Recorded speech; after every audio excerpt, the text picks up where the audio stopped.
এইবাৰ আমাৰ দখলত থাকিব বুলিতো ক'ব নোৱাৰোঁ। BTCটো আমি হাৰি গৈছোঁ না।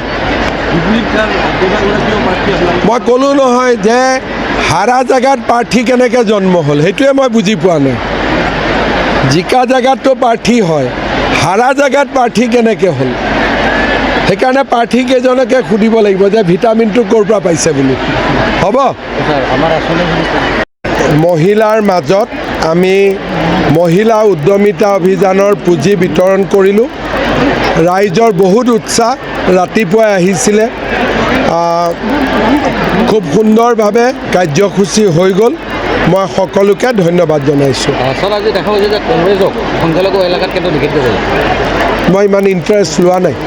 কংগ্ৰেছক কি কৰিছে কি কৰা নাই এইটো কংগ্ৰেছেই জানে আৰু। স্যাৰ বিজেপিত আপুনি প্ৰথমতে প্ৰতিশ্ৰুতি দিছিল যে মেইল ট্ৰেইন ৰখাব বুলি, 26ৰ নিৰ্বাচন আহি গ'ল, ৰাইজে সুধিছে কি ক'ব? ইলেকশ্যনতো হাৰিয়ে গ'লোঁ। হাৰা মানুহৰ পৰা বিচাৰে নেকি কাম? জিকা মানুহৰ পৰাহে বিচাৰে। আপোনাৰ সত্তৰ উন্নয়ন পৰিষদৰ কথা পাতি আছোঁ। কংগ্ৰেছে বিজেপিৰ ওপৰত বিজেপিৰ কাৰ্যালয় জ্বলাই দিয়া দেখা গৈছে। চাওক, কংগ্ৰেছৰ ছ'চিয়েল মিডিয়া যোনে চলায় তেওঁলোকৰ অসমীয়া সংস্কৃতিৰ লগত পৰিচয় নাই। কাৰোবাক নিশ্চয় হেণ্ডেলটো ভাড়া দিছে। ভেলাঘৰৰ মেজি আৰু বিল্ডিং এটা জ্বলোৱা ফটো, তাৰ মাজত বহুত পাৰ্থক্য আছে। ভেলাঘৰত আমি জুই জ্বলাওঁ, অগ্নি সংযোগ কৰোঁ, যাতে জুয়ে অন্ধকাৰ নাশি পোহৰ আনে। মানুহৰ ঘৰত হিংসাত আমি বিল্ডিং জ্বলাওঁ, যাতে সেই ঘৰখন ধ্বংস হৈ যায়। বিহুৰ দিনাখন কোনেও অসমীয়া মানুহে কাৰো বেয়া কথা চিন্তা নকৰে। তেওঁলোকে অসমীয়া সংস্কৃতি নাজানে কাৰণেই এইবিলাক কাম কৰে আৰু মানুহৰ পৰা আঁতৰি যায়। নিৰ্বাচনৰ লগত আপুনি কৈছিলে যে দেশী লোকসকলক OBCৰ যিটো নিৰ্বাচন পূৰ্বে OBCৰ কথা মই কোৱা নাই, মই কৈছোঁ খিলঞ্জীয়া। যিহেতু স্যাৰ আগন্তুক নিৰ্বাচন বিজনী সমষ্টিটো একদম বহুত হৈ আছে, বিশেষকৈ বিজনী সমষ্টিত পাৰ্থক্য প্ৰদানৰ ক্ষেত্ৰত কি ব্যৱস্থা? মই বৰ বেছি বিশেষ ইয়াত আলোচনা কৰা নাই, কাৰণ যিহেতু BTCত আমি হাৰি গ'লোঁ। সেইকাৰণে এতিয়া জিকিম নে নিজিকিম ময়ো নাজানো। সেইকাৰণে মোৰ ইমান উৎসাহ নাই। বিধানসভা সমষ্টিত এইবাৰ আপোনাৰ এই মানে বিজনী সমষ্টিত 3জনকৈ শক্তিশালী প্ৰাৰ্থীবিলাকে জানিব তেওঁলোকে সাহস ক'ৰ পৰা পাইছে। মোৰ কিন্তু ইমান সাহস নাই। গতিকে প্ৰাৰ্থীবিলাককে সুধি ল'ব যে তেওঁলোকে যদি BTCত জিকা নাই বিধানসভাত কেনেকৈ জিকিব। গতিকে ক'ৰ পৰা সাহস পাইছেতো তেওঁলোকে জানিব। আপুনি যুৱন এটা নতুন মুখৰ কথা কৈছে। আৰে মই ক'লোঁ নাই, মই হিচাপতে এতিয়ালৈকে ৰাখিব পৰা নাই। যদি BTCত জিকিলোহেঁতেন তেতিয়াহ'লে ইয়াত 10জন কেণ্ডিডেট হ'লহেঁতেন। এতিয়া BTCত আমি গোটেইকেইটা ছিটতে ইয়াত হাৰিছোঁ। গতিকে এতিয়া নেতাটো নেতা হ'ব, পাব্লিক আছেনে নাই লগত?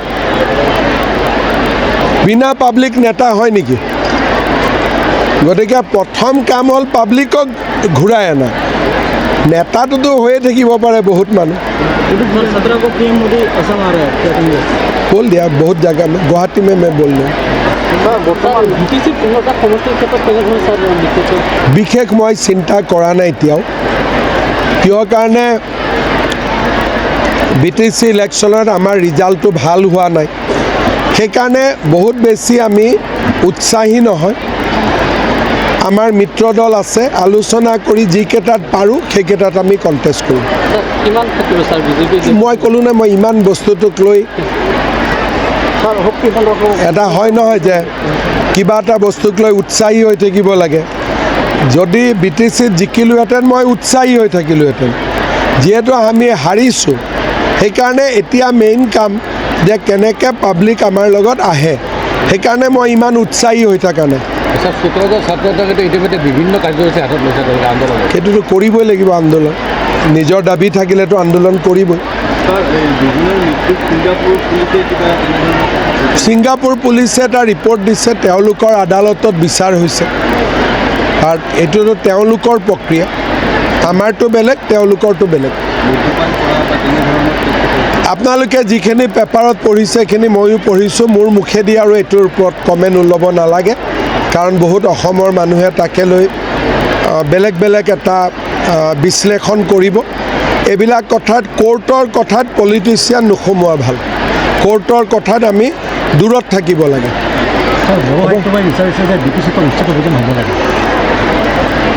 BTCৰ মাটিৰ পাৱাৰ BTCৰ উচ্ছেদ হোৱা নোহোৱা অসম চৰকাৰে সিদ্ধান্ত নলয়, এইটো BTCয়ে ল'ব। আমাৰ ইয়াত পাৱাৰ নাই, আমাৰ পাৱাৰ BTCৰ বাহিৰত। ইয়াত আমাক খালি পুলিচ খুজিলে আমি পুলিচ দিব পাৰিম। হ'ব, দেখা গৈছে যে হেৰিয়াৰ জৰিয়তে শক্তিকুণ্ড দক্ষিণৰ বেয়াটো নিযুক্তি দিয়ে তাৰে পুৰণা যিহেতু এজন কৰ্মচাৰী এইটোৰ ওপৰত বৰ্ডে জানিব, মোৰ ইমান আইডিয়া নাই। কিবা থাকিলে মই সুধি ল'ম বাৰু।